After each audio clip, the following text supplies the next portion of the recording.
Hey, it's Monday afternoon, and I'm feeling slightly overwhelmed. So I've just had an amazing interview this morning with one of our partner sponsors, the lovely Bex from How To Consultancy. It's a great interview, and I'm just in the middle of pulling together the video content, and that's why I feel slightly overwhelmed. So I've just been getting together all the social media content that we are currently scheduling out, planning. And when I've planned it out, I hand it off to Kelly, who then schedules the content. But there are so many moving pieces at the moment with regard to content, and obviously getting it out there in the right format, in the right way, with the right messaging is challenging, to say the least. So we're in the middle also of promoting Lisa Johnson's Race to Recurring Revenue Challenge. So when you watch this vlog, I believe we will have done the challenge, and it's likely we would have hosted the Open Cart Week as well for the One-to-Many program. So we've done all the interviews for that. And then obviously all those interviews have to be edited, topped and tailed, loaded up to YouTube. The small clips need to be taken. Copy needs to be written so it can be scheduled and obviously planned into the social media timetable. And then we've got all of the partner sponsor interviews that we've been recording as well. So we're up to 4 of those, and I've got another 2 this week, so that's 6, plus the ones that are booked in for next week. And all of those need editing, and then they'll have intros put on them in terms of the Class Business podcast intros and then outros. Then they need to be loaded to YouTube. Can you see where I'm going with this right now? up to that YouTube. Then I've got to break it all down, and the content is going to be published on blogs, website, social media. So here's the thing, what's happened, guys. I've gone from running a business that's basically helping providers to start, grow and scale their business through a lot of one-to-one coaching. That's all. I don't do one-to-one work now. I only do it with my mastermind clients. And I've now turned into a media production business, because this is the thing. You get into a business like a class business so you can teach, so you get to do what you love. But really what you get into is being in marketing and sales, because that's the real core of the business. And that's what's happening right now with my current business, because I'm changing my whole business model. I am now turning into a media business. So that's the real business at the heart of everything. And so now I've turned into a YouTuber, an editor, clipping content. You can see why I'm feeling slightly overwhelmed. And I've just spent, and I've had a bit of breakfast this morning, and I've not had anything else to eat. I need to go and get something proper to eat before I start sorting out all of the media that needs to be uploaded. And that's where I am right now, feeling overwhelmed with all the amazing content that we've been recording. Don't get me wrong, I am not grateful. I'm very grateful for everything that we've done. It's just all very new to me in terms of this volume of content. Obviously, I'm used to recording interviews and doing the market like a pop star work. But when you're working and you've got 10 interviews that you've already recorded, and you've got to edit them, load them, plan them, schedule them, get them out, it's the sheer volume of what I'm building this year I'm now in media. And I'm having to learn things pretty fast. And obviously I have the amazing Dirk, my husband, as I need to call him, helping me and supporting me with this process as well. Because if I didn't have him, I don't know what I would do. I'd have to outsource it all. So anyway, let's go. Let's see what this afternoon brings. But I'm just trying to get everything logged in the right order so I know exactly what I need to create. And then obviously I'm handing it off to get scheduled, etc. But I've got a funny feeling I'm going to need to bring on more people in my team to help me out. Because otherwise I don't know what's going to go on. I'm going to be buried underneath content. Anyway, let's get on with it. It's Wednesday today, and I didn't record yesterday because I was knee deep in video editing for most of the day, getting all of our one-to-many interviews scheduled, uploaded to YouTube, scheduled, pulling together all the content for that, the emails, etc. Because right now, when this vlog airs, we will be in the sales process, I expect. And so this year, instead of me doing all my interviews on Instagram, I decided I was going to record them and upload them to the old YouTube channel, so we have them there forever. And I've got one more interview to do today, so that one I will be doing this afternoon, and then we'll get that ready and uploaded, and then that will be all those interviews closed off. I won't be doing any more one-to-many interviews. There'll just be 4. And it's been an interesting launch this time because, like I said, I was going to run this campaign completely different in terms of the Race to Recurring Revenue Challenge.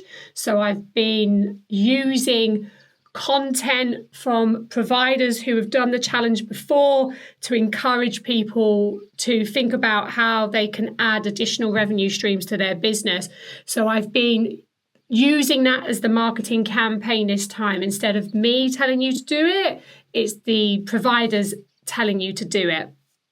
So we've been having that, and then alongside that is Chrissy's Crew WhatsApp group, who I'm still missing about 50% of the people that have registered.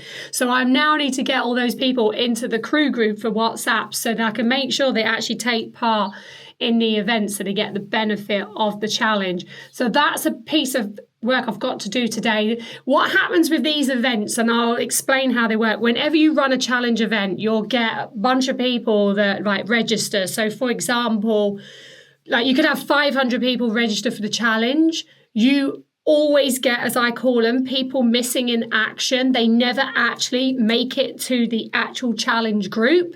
So if they're not in a challenge group, they can't take part. And then obviously if they can't take part, then you can't obviously tell them about your offer, about how you can help them. So you're always in the game of get registrations in, but you've got to get them into the group. And then obviously after that, they'll go through the activities, etc. So there's always that period, as I call them, missing in action, where you've got to track people down to get them physically into the group. It happens on every single event. Even if you make the landing page really simple. So what happens, people register, then they land on a thank you page. Usually there's a button there that says, click here to join the Facebook group. You would think it's a simple process, yet people still don't do it. And then they also get an email fired off to say request to join the group, and they still don't do it. So you spend a period of time finding all these people that are missing in action to obviously get them into the group. Now, obviously, if you're running paid ads, which is what I'll do for all my other events, it's in my interest to get those people into the group because they have cost me money to bring them into my world. So that's what will be happening right now. Get everyone into Chrissy's Crew so I can support everyone through Lisa Johnson's Race to Recurring Revenue Challenge. And then when the cart opens up, the interviews will be scheduled to go out on Instagram, on socials, etc. So people can make a decision if the program is a good fit for them or not. So that's what I've been working on. Also uploading all the vlogs, which is obviously, again, more editing, loading, writing descriptions, writing titles, coming up with the thumbnails, all of that takes time. And then we've been interviewing for the Class Business Awards sponsors. So I've done a big chunk of interviews, and Dirk has been editing those and then putting the intros and the outros on. So like I said previously in this vlog, I've somehow created myself a media business, which is not what I thought I was going to be doing. And I love it, but we're going to have to see how this works with the journey if I'm going to need to look at bringing another person in on the team to help with the actual collating of everything, because that's what's taking up a lot of time at the moment. And I want to get on with actually doing the interviews and building everything else out. And that also brings me on to, we have now sorted the judging process out for the Class Business Awards. So the lovely Emma Hewitt has been working on the judging document. We've done that part. The landing page for people to actually enter the awards has been built, and I need to critique it today to go through it all and make sure it's all correct. Then the actual judging process we've been sorting out as well, in terms of people will fill in an application form through Google, and then we've been looking at how we'll bring out the data so the judges can go and judge. So we've been working on that, and then my next stage is to actually build the portal out so that when you as an applicant log in, we'll have all the buttons for all the awards that you can, that you're going to apply for. There'll be a training session on how to write an award-winning application. There'll be guidance out. There'll be everything. So you just have to log into one portal to get all the information. So I need to block out time for when I'm going to record that. So it's all starting to get real now, because we're on a timeline when I want to launch the awards, which is in February. So by the time you watch this, we may be getting ready to launch the awards. So I'm now having to get all the back end sorted out, planned out, so that we're ready to hit that deadline, because we've also got another deadline when the judges have to have judged by, etc., so we can announce finalists, etc.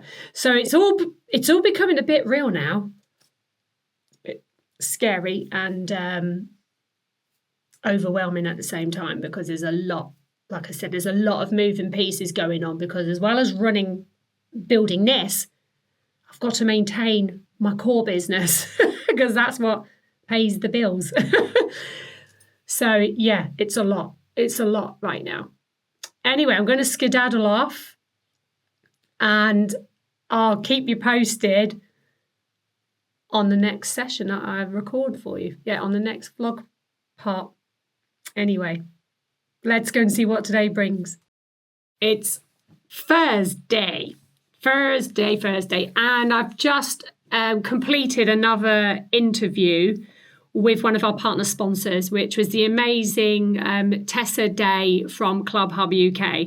Can't wait for that episode to live over on YouTube. But what was great about this conversation, and I didn't know, I think I knew this about Tessa, but you don't know until you talk to someone in more depth about their business journey. But she actually started Tessa Jazz Hands at the age of 21, and then established Club Hub at the age of 23. That just blows my mind, because I think at the age of 21, I was at university getting beard up. That was my life. I'm sure I was just finishing up university, either in one of the years of university or finishing up university, where obviously all I did was spend my time either drinking and partying, which is what most people do at university, and are doing a little bit of learning. And I was probably looking at getting a job. When I worked through university, I was like a play worker. So I used to do summer holiday camps, and I work all the holidays and then earn my money there to pay off my student loans and stuff. But it blows my mind that she started a business at the age of 21. It takes some courage to do that. And what was really cool was she was saying that her parents, she lived at home, which is a great situation to be if you can think about building, if your children a long term are thinking about building a business, but if you can do it young while you are basically risk-free, you haven't got rent to pay, mortgages to pay, etc., and you're living at your parents', great time to be building a business. But one of the things her parents did do is they made her add money to the pot each month for savings, so that she had something in there to secure her future. And that's what she used to fund Club Hub, which is great because it was a self-funded, she bootstrapped it herself. And I just can't imagine doing that at 21. I would love to think I could have done it, but there was no way I was doing that. I was either getting a job, because I was focused on working in sports development, in athletics, and my sole purpose was finish university and get a job, go straight into the system, as they call it, earn money, so then I could get my own place. And that was pretty much all I focused on at that age. So to see someone say they started a business at the age of 21, I think that takes great courage, and it just shows how good she actually is. And yeah, and she's still got a lot of years left in the tank. So I can't wait to see what she grows over the next 10, 20 years. It's going to be amazing. My issue has always been I started too late. I should have been an entrepreneur a lot earlier, but I had a career. And so I worked in sports development for many, many years. Then I worked for a charity, and then I worked for a leisure trust. So I was always in employment until I had my first child, and then I knew that I wasn't going to be able to go back to that. So it's interesting. Yeah, I'm loving these conversations, loving finding out about people, about their story, where they started, what they want, what they're passionate about, and what she was really passionate about. And I can see something else burning for the future is all around small businesses and supporting small businesses because of the amount of money that they push into the economy, and they're not getting enough support from the government, etc. So she's like, you could tell there was a fire lit there. And I'm thinking, oh, that's something that she may dabble into in the future. She might have a vision around that. So cool. Yeah, brilliant conversation. Great learnings out of that. And now I'm going to download everything, edit everything, hand it to Dirk to go and edit and finish off. And then prepare for the next interview, which I think is next week. We've got some more interviews next week stacked up.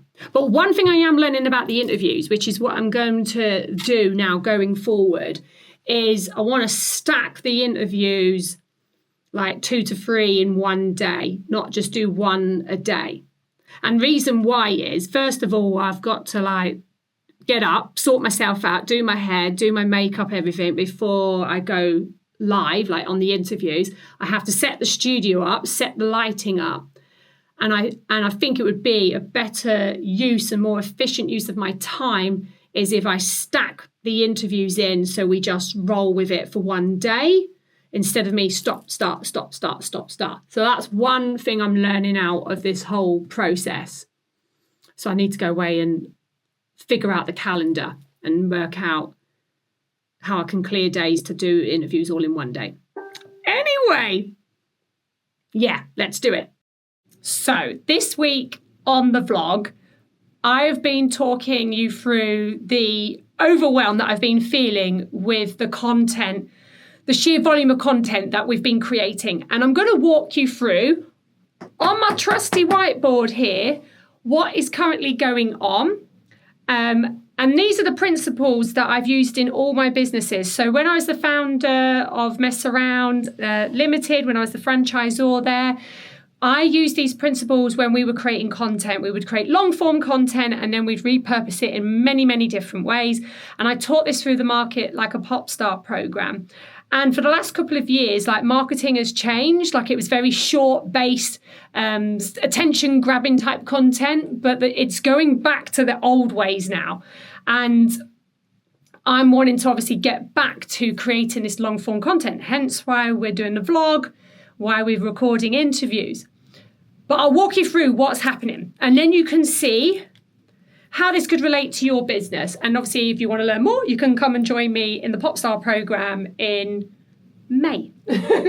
So, at the heart of your business, you will have marketing as one of the things that you have to do every single day to connect with your audience. And that's essentially what you're doing. All you're doing is creating lots of different touch points through your marketing or marketing activities to connect with your audience.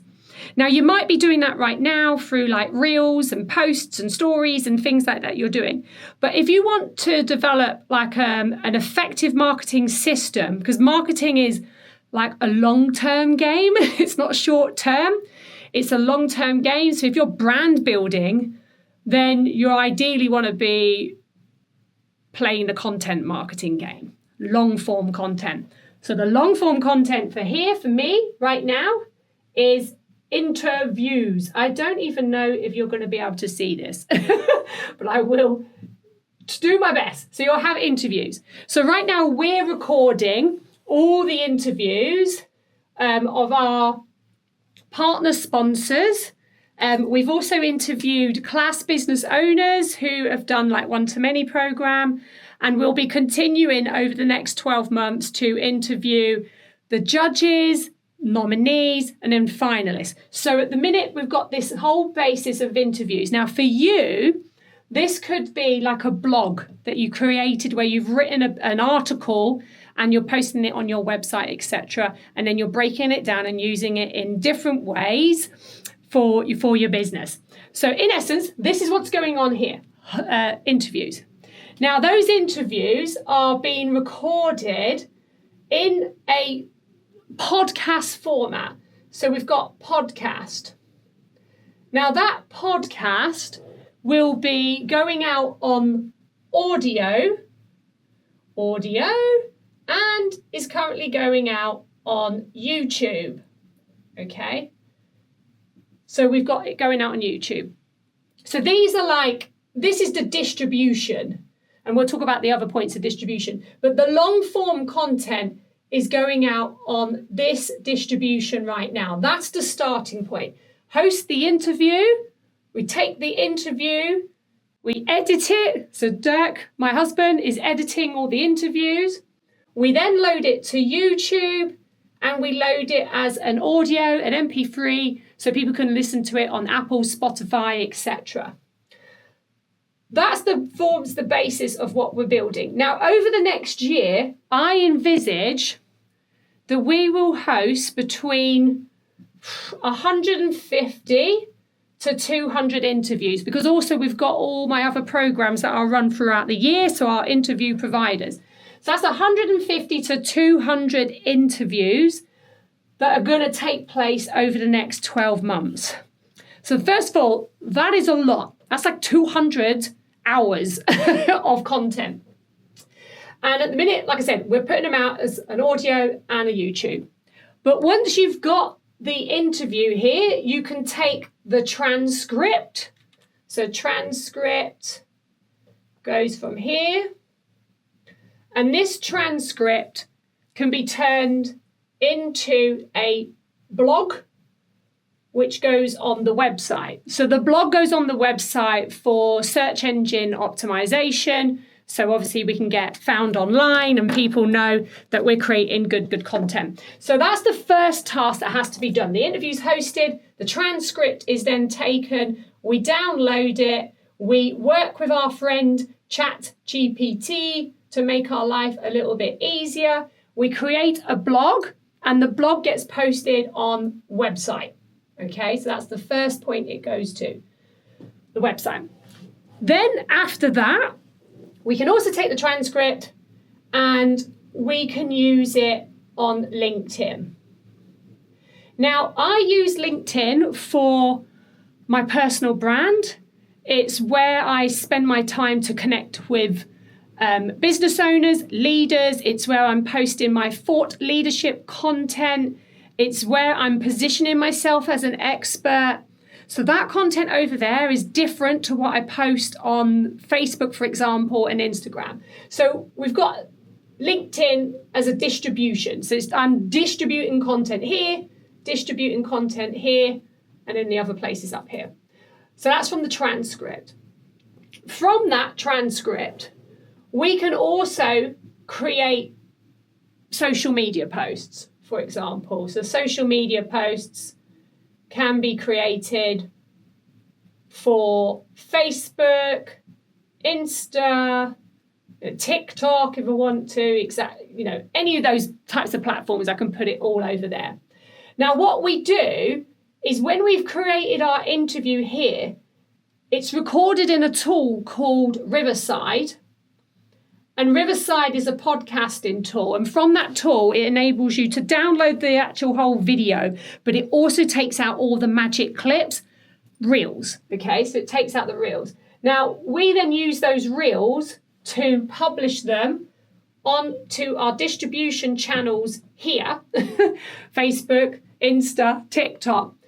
But all the copy has to be written for each of those reels to go out, and then that basically we signpost people to go and watch on YouTube, because I'm driving all traffic to YouTube this year. So it's like, go to get all the copy there, we've got to write it all, then we've got to like create it all, then we've got to send all the traffic to YouTube, because that's where we want people to go and watch our stuff. So you can see right now we have the podcast, we have YouTube, we have a website, we have LinkedIn content, and then we're distributing on Facebook, Instagram, TikTok. These are like my business pages here. But also I have my own personal Facebook page, which I've turned into creator mode. That just means you can get found by more people. It basically becomes like a business page. So that's got Facebook there, and I also have my own Instagram account. So there's like my Instagram account, which is I am Christine Monaghan. And over here, again, I'm putting content that positions me as an expert, positions me as a guest speaker, as a podcast host. So that content is a lot different to what goes out here on social media business pages, because the social media content on the business pages is to tell everyone about the podcast, it's to tell them about the blog, it's to tell them like all of that information, because we want to drive traffic to YouTube. But on my personal accounts and my LinkedIn account, is all about sending the right signals off to the people following me to position me as an expert, so I can get booked for speaking on stages, talking in groups, like that type of work. So you're having to create different types of content. However, my friends, it all starts here with the long form content, which is the interview. Now, this is all the distribution part, but we also then take it and use it for our email marketing. So email marketing, which goes to, say, the list. And that, again, is to drive traffic to go and send them to YouTube, because that's where we want to send everybody.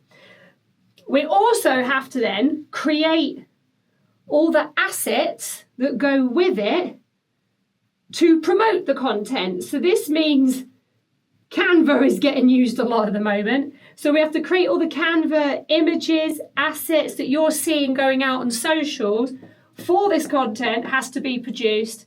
And obviously, again, we're going to send it to YouTube.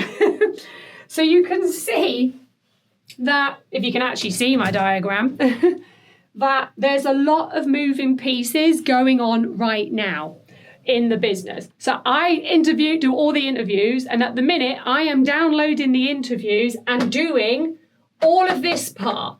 And then my husband is editing the long form content that goes out on the YouTube.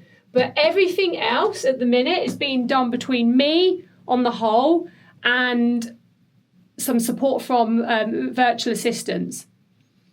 This is why I'm overwhelmed, because this is taking up hours. Like this week, let alone I've spent 10 hours sorting out all of this stuff. That's just why it's a lot. But for your businesses, and this is how it relates to you, you would probably do maybe one piece of long form content a week. And then over a period of time, it compounds. So that's where you get your authority from. Whereas then that's what I was used to doing. So I used to do like one piece of long form content a week, and then I would put it out, and then I'd just repurpose it over like maybe 12 weeks. It would get recycled. We're now recording 4 or 5 interviews a week. So you can imagine the amount of it's just like X. I've gone from 1x to 10x, and it's a lot of volume that's coming through, which is not a bad thing. It's not a bad thing.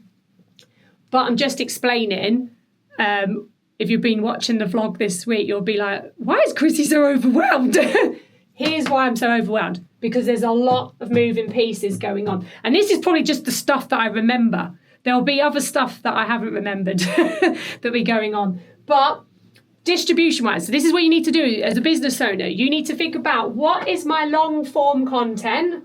What's that going to be? Is that going to be me on a podcast? Is that me hosting an interview? Is it me writing a blog or an article? And then how can I use that to repurpose it and distribute it? If it's across your social media platforms, is it to your email list? Is it to YouTube? Wherever it is, because you've got to decide where you're sending traffic. Then that's what you put in place. And it's all part of building an integrated marketing system. This is what the big brands do. This is what big brands do all the time, day in, day out. They churn out content non-stop. Now, as a micro business owner, you don't have time to do all of that. But what you can do is look at this bit in the middle. What can I create that's got longevity, that tells a story, that's going to resonate with my audience, that I can repurpose and use it across my distribution channels on a rotational basis? That you can do. And I teach you that in the Market Like a Pop Star program, which is we're going to be doing in May. I hope you found that useful for you today. And if you have, then leave me a comment underneath this video and tell me if you've got a system in your business on how you're creating content right now, how you're repurposing it, how you're distributing it, because I'd love to know. And in the meantime, I'm going to start looking at how I outsource some of this work. So all I do is that part in the middle, which is the interviewing.